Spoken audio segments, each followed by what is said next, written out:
Bienvenidos. Netelevisión cuenta contigo, tertulias de mediodía. Dios los bendiga, qué hermoso es almorzar en familia con Dios presente. Dios es con nosotros, Señor con nosotros, ¿quién contra nosotros? Tenemos aquí una persona muy conocida en el Vigía, abogado, República de Venezuela, profesor de la universidad, el doctor Clever Mora, con su proyecto, con su producción, sobre todo hablando sobre el municipio rural. Doctor, buenas tardes. Placer. Buenas tardes, licenciado Álvaro. Cuénteme, doctor, cuénteme de esa propuesta del municipio rural. ¿Cómo no? Es una buena investigación que nosotros, como caso específico, desarrollé en la Universidad de los Andes como profesor de la Facultad de Ciencias Jurídicas y Políticas, con la intención de profundizar acerca del desarrollo rural, en este caso específico, del municipio. Cuando nosotros hablamos de municipio, era necesario que revisáramos la historia desde el punto de vista constitucional del desarrollo del municipio en Venezuela. Y precisamente para ello tuvimos que indagar de una manera intrínseca sobre la historia constitucional. Si nosotros revisamos esta historia tan hermosa que en Venezuela se perfila desde dos escenarios, el primero es el encuentro de dos mundos, ¿verdad? Y posterior a ello, pues el nacimiento de la República. Nos damos cuenta, verificamos allí que son los cabildos, o el Cabildo de Caracas de 1810, precisamente un 19 de abril, que exige a Vicente Empara la renuncia para que surja la República, para que nazca la República. Esto quiere decir que el municipio está primero, a través de los cabildos. Perfecto. De tiempo atrás. La historia la data sí, histórica. Sí. Primero está el cabildo y luego surge la República. Y gracias al cabildo es que surge la República. Mi doctor, ¿el cabildo es diferente al Consejo Municipal? ¿A la Cámara Municipal? Es una mutación. Ya. Es consecuencia de la evolución que surge el municipio. Y precisamente eso es lo que vamos a plantear acá. Entonces, el cabildo permite el nacimiento de la República, pero es mucho tiempo posterior que nace desde el punto de vista constitucional.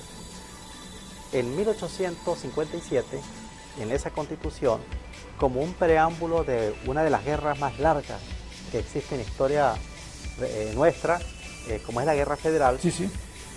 se prepara el escenario 2 años antes desde el punto de vista histórico y nace en esa constitución de 1857 el poder municipal en Venezuela.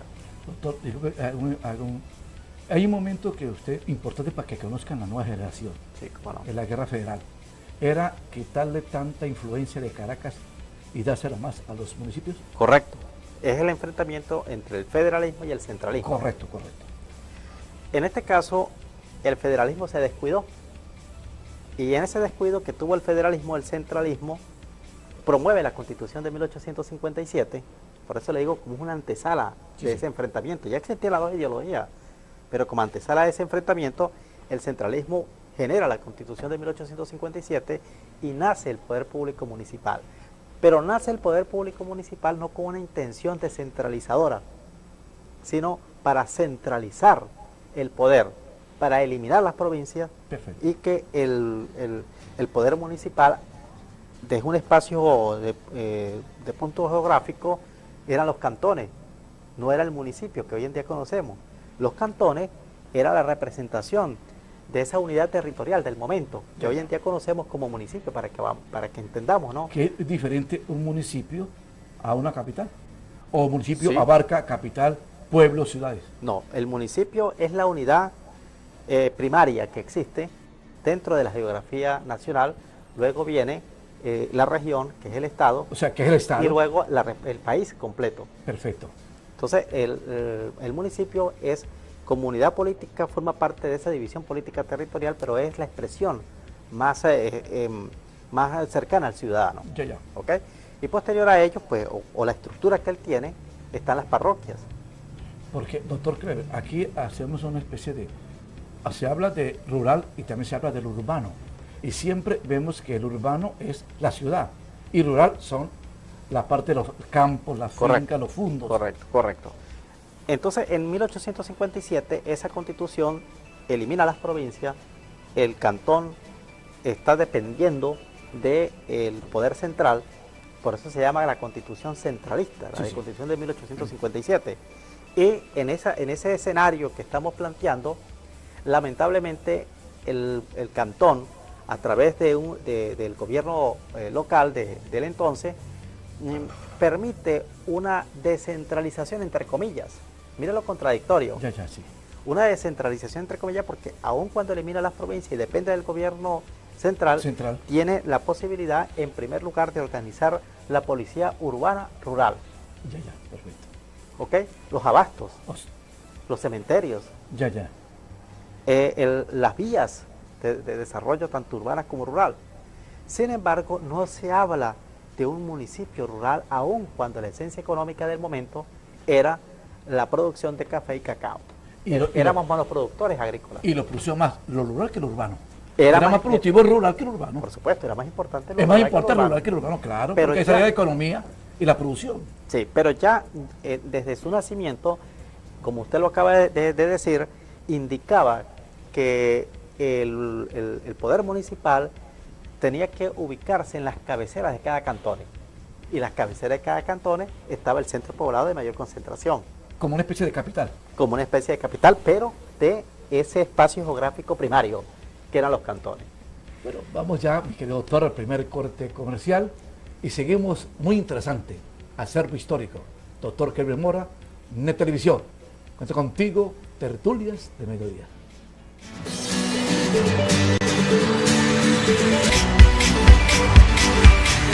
NET Televisión, cuenta contigo, tertulias de mediodía, doctor Kelvin Mora. Una historia para los televidentes del sur del lago Panamericana, el Vigía, Táchira, sur del lago, sobre esta historia nuestra. Está siendo el doctor una eminencia, un hombre que se ha comido esos libros históricos y nos habla de esa historia, nuestros héroes, esa patria que muchos no conocemos. Bueno, y entonces es importante mantener la hilación de lo que estamos compartiendo acá. Y decíamos en el primer segmento que el municipio nace entonces como poder municipal en los cantones y que en las cabeceras de cada cantón era que empezó a desarrollarse. Esto tiene una explicación que usted la asomó, y es que el municipio surge con la intención de generar la ciudad, más no con la intención de generar un ámbito rural. Perfecto. Aun cuando teníamos una esencia económica clara. Pero frente a eso existían el encuentro de dos ideologías, que era el centralismo y el federalismo. El federalismo se da cuenta que el centralismo le está ganando espacio desde el punto de vista constitucional. Y de inmediato generan una reforma constitucional en el año siguiente inmediato, lo que significa que en 1858 surge una nueva constitución. Y en esa nueva constitución se mantiene dentro de la estructura constitucional en un título el municipio como tal o el poder municipal, pero ya no dependiendo del gobierno nacional y eliminando las provincias, sino en este caso dependiendo de las provincias. De las provincias, o sea, pero hay una cosa, doctor. Si observamos eso, en la parte económica mejoraría mucho.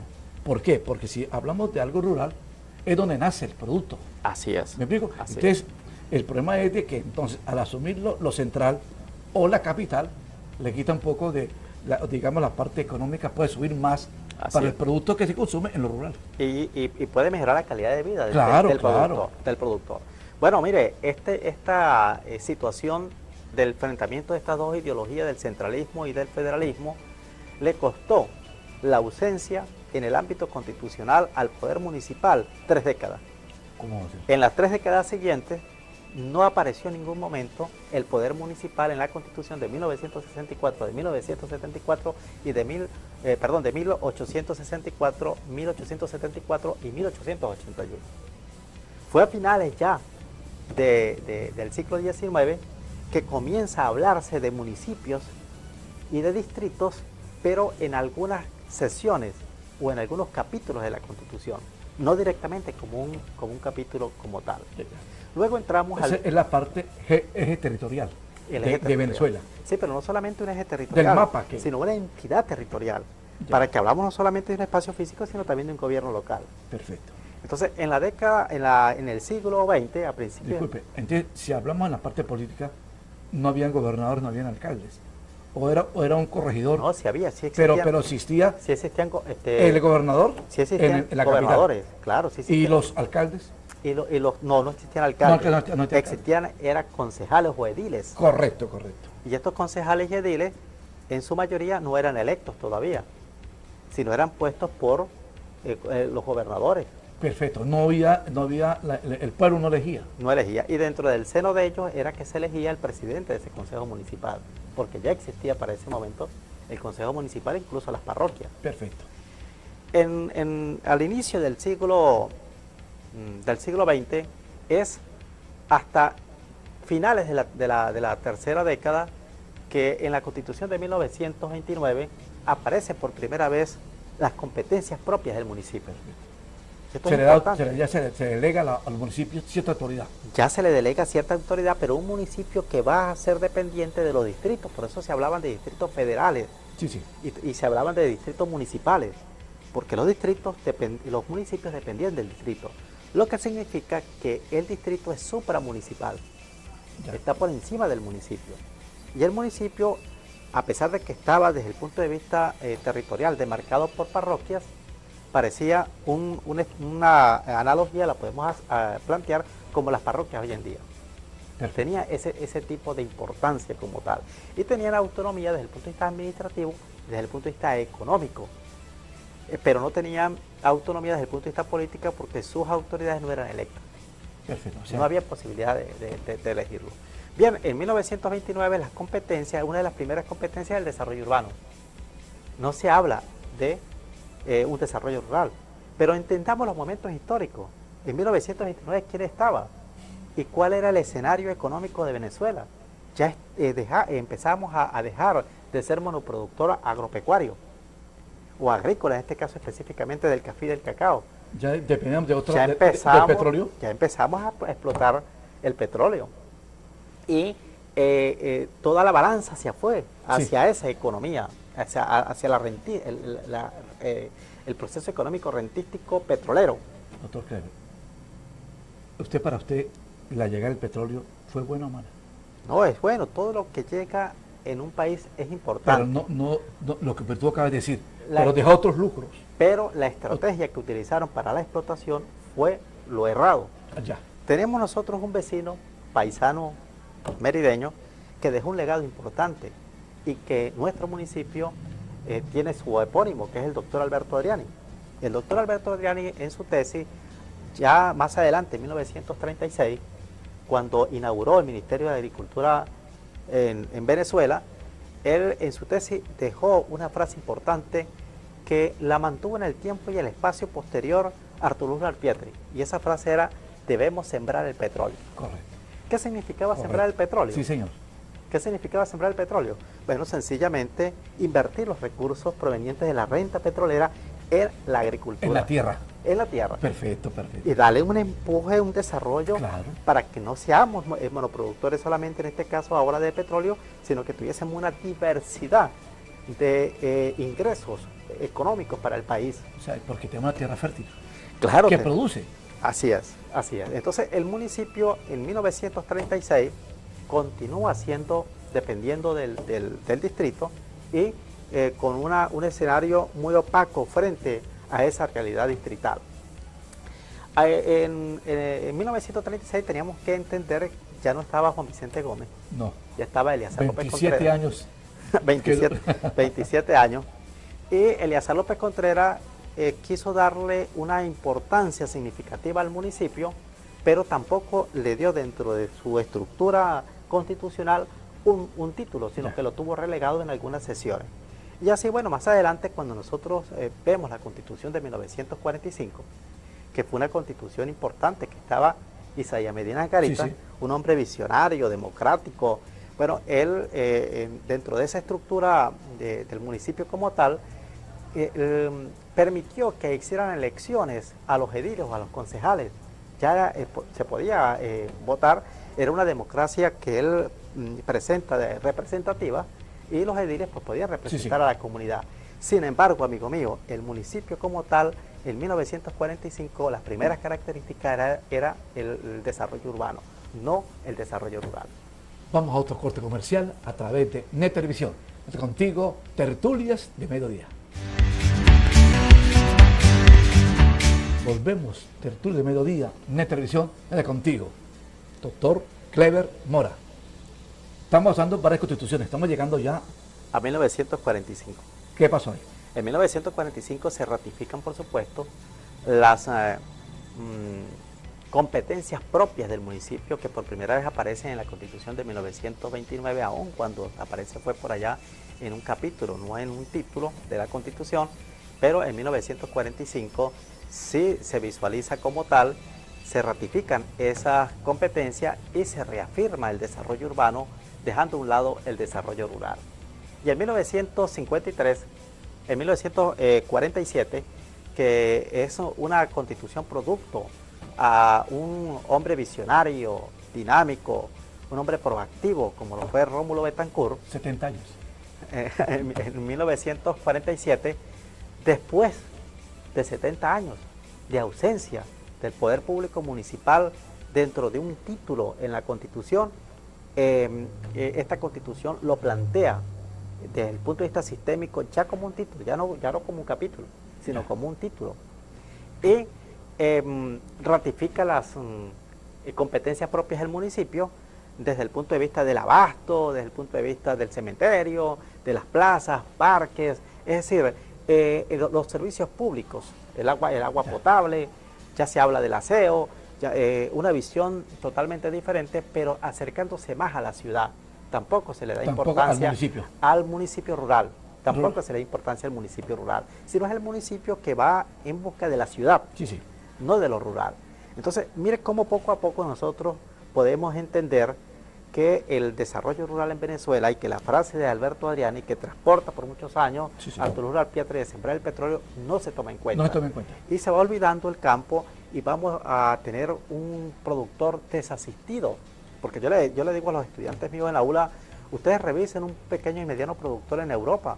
Vive en una casa de madera, pero higiénica, tiene tecnología. Sí, señor. Tiene la unidad de producción sistematizada. Perfecto. O sea, está organizado. Está organizado. Y el productor nuestro, lamentablemente, es sinónimo de una casa insalubre, no tiene tecnología, no hay servicios, maneja todavía el conuco, eso no puede ser. Entonces nosotros lo que queremos es promover un municipio rural que no solamente esté sectorizado en la extracción de la materia prima, sino que también se desarrolle los otros dos sectores de la economía sin cambiar el paisaje. Eso es muy importante porque hay una dicotomía errada desde la primaria. ¿Qué nos dijeron a nosotros desde la primaria para diferenciar la comunidad urbana de la comunidad rural? Que en la comunidad rural funciona o se activa el primer sector de la economía, que es la extracción de la materia prima, es decir, la agricultura, la ganadería, y que en lo urbano se desarrollan los otros dos sectores, es decir, el sector secundario, que es la industria, y el sector terciario, que son los servicios. Pero en Europa no es así, en Chile, Argentina no es así, en Colombia no es así. Doctor Clever, usted dentro de esta propuesta que está haciendo, ¿qué país ha mirado? ¿Europa o Sudamérica? Yo considero, o sea, como una especie de cómo se ha desarrollado, porque si vamos a los vecinos, a Colombia. Colombia ha desarrollado más la parte productiva, su producción. O sea, en Colombia lo que se produce se come. ¿Cómo no?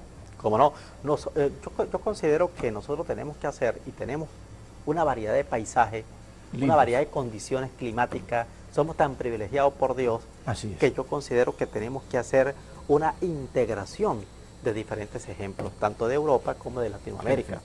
Por ejemplo, nosotros podemos plantear un municipio rural que, aparte de tener la extracción de la materia prima, que es el primer sector de la economía, pueda tener la industrialización, la transformación de esa materia prima en ese mismo espacio geográfico rural, y pueda tener los servicios. Entonces eso va a generar el agroturismo, el ecoturismo, la agroindustria.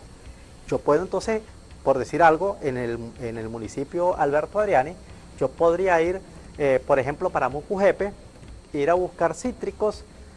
No solamente compro los cítricos a buen precio, me tomo un jugo que allá mismo se produce. Perfecto. ¿Verdad? Hago turismo y compro otro Doctor, producto.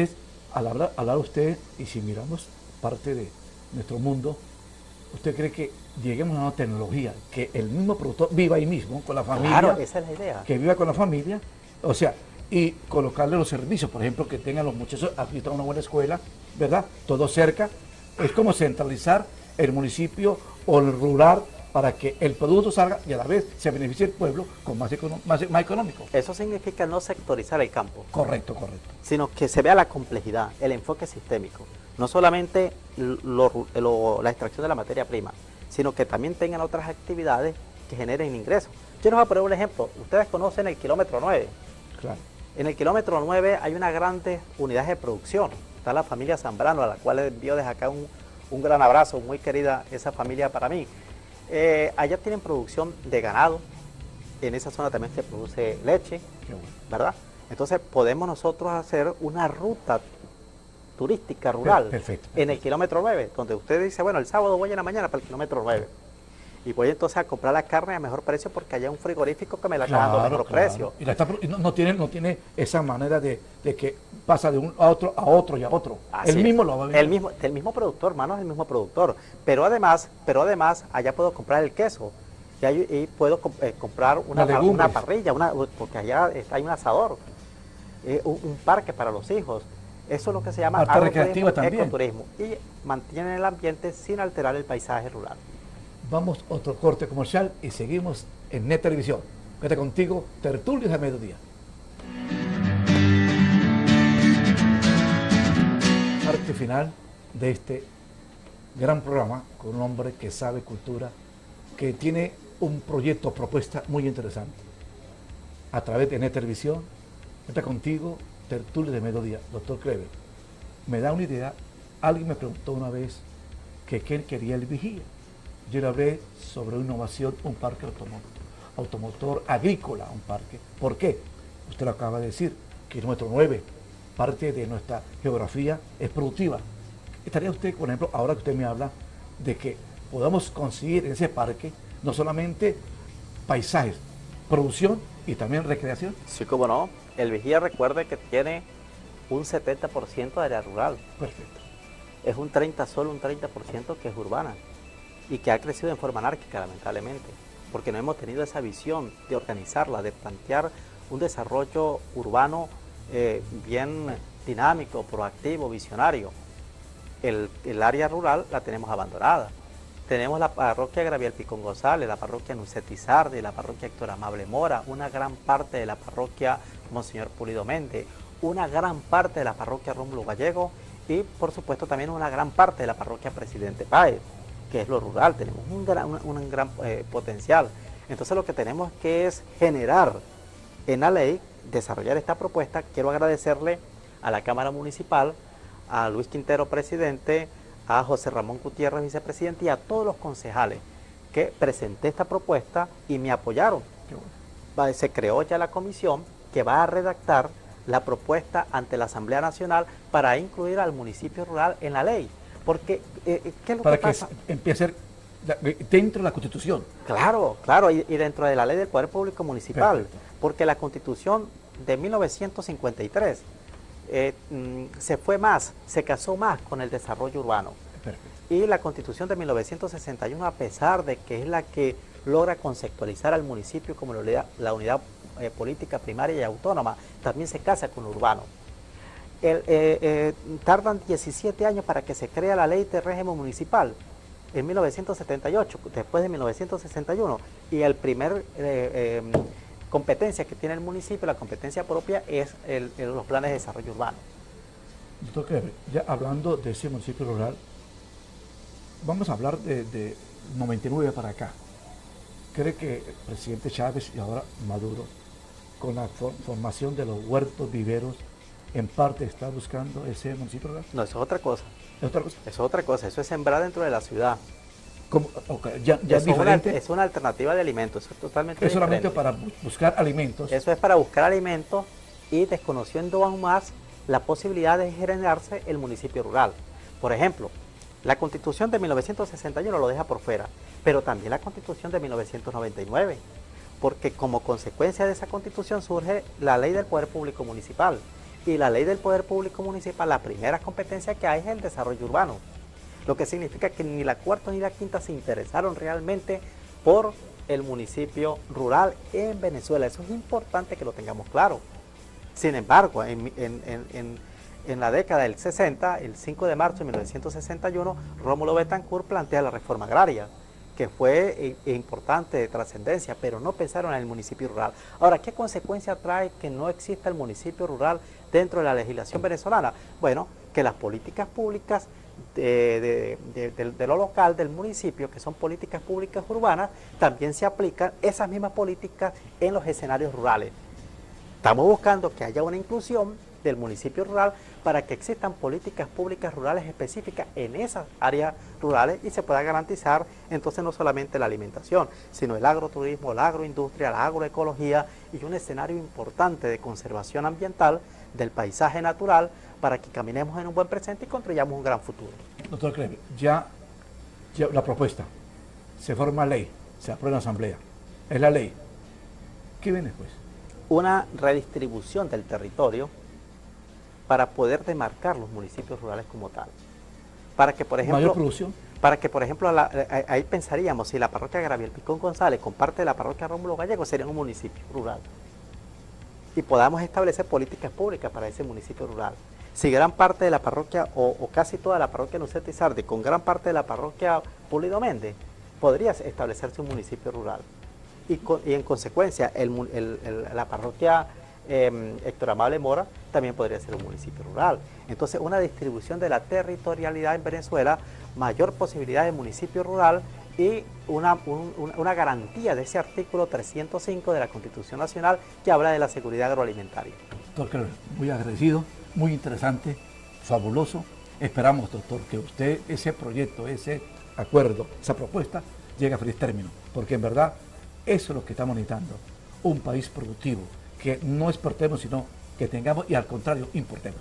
Así es. Bueno, muchas gracias a usted, licenciado Álvaro, a NET Televisión y a todos los amigos que nos están viendo en estos momentos en sus hogares. Un gran abrazo y aquí está un amigo para que caminemos en un buen presente y construyamos un gran futuro. Hemos terminado el día de hoy, Semana Santa, reflexión, amor. No busquemos los excesos, manejemos bien, sin ofuscación, cuidemos la familia, cuidemos nuestro entorno, la ciudad, paz, diálogo, alegría. Cristo sea el epicentro de estas festividades y sobre todo de esta reflexión. Dios los bendiga, que el amor de Dios esté sobre cada uno de ustedes, el amor al prójimo. Haga el bien sin ver a quién. Y por favor, comportámonos. Venezuela es para Cristo, la amamos a Venezuela. Vigía es hermoso, Venezuela es hermoso. Dios los bendiga. Chao, chao.